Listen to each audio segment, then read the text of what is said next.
Bonjour à tous, soyez les bienvenus dans votre revue de presse du vendredi 28 août 2020 sur Afrique Sport. On la débute en Espagne, actualité oblige avec le quotidien AS qui estime la situation de Lionel Messi au Barça pire qu'un bras de fer. Messi part en guerre, titre le journal madrilène avec un montage photo montrant Lionel Messi de dos se diriger vers la sortie, un casque militaire à la main, sous le regard de Josep Maria Bartomeu. Le quotidien Sport rappelle justement que le président barcelonais fait des pieds et des mains. Bartomeu offre sa tête, mais le journal a sa une. Le sextuple Ballon d'Or a beau être déterminé à quitter le Barça, le président barcelonais n'aurait d'ailleurs pas complètement renoncé à convaincre le natif de Rosario de rester chez les Blaugrana. Le dirigeant catalan compte s'entretenir avec son joueur et serait prêt à démissionner si ce sacrifice pouvait le faire changer d'avis. Le quotidien Marca lui revient sur une autre transaction que le Barça aurait voulu réaliser au sortir de la défaite en quart de finale de Ligue des Champions contre le Bayern. Si Lionel Messi et Luis Suarez sont les principaux sujets de discussion au sein du club Blaugrana, le journal nous apprend que l'autre membre du trio d'attaque, à savoir Antoine Griezmann, ne serait pas non plus intouchable. Barcelone a tenté de faire un échange avec l'Atlético Madrid pour se séparer de l'international français. Plus précisément, le Barça aurait proposé qu'Antoine Griezmann revienne chez les Colchoneros avec Diego Simeone et que Joao Félix soit mis dans la balance et signe pour le FC Barcelone afin de jouer au Camp Nou. L'opération a été évoquée par les deux clubs et finalement, l'Atlético Madrid a dit non à l'opération.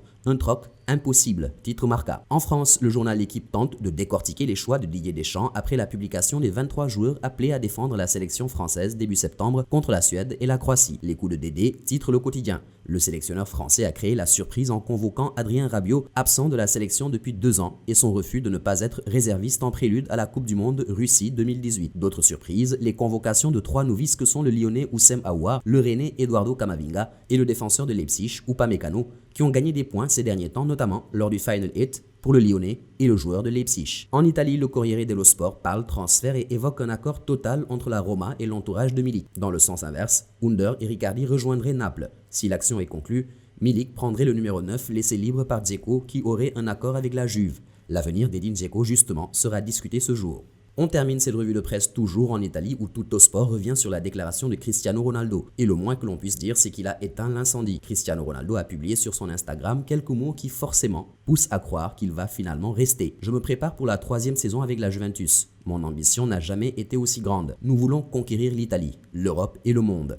A lâché l'ancien joueur du Real Madrid, plus déterminé que jamais. Voilà, c'est la fin de votre revue de presse du jour. Merci de l'avoir suivi. Restez avec nous pour découvrir davantage de contenus sportifs d'Afrique et d'ailleurs.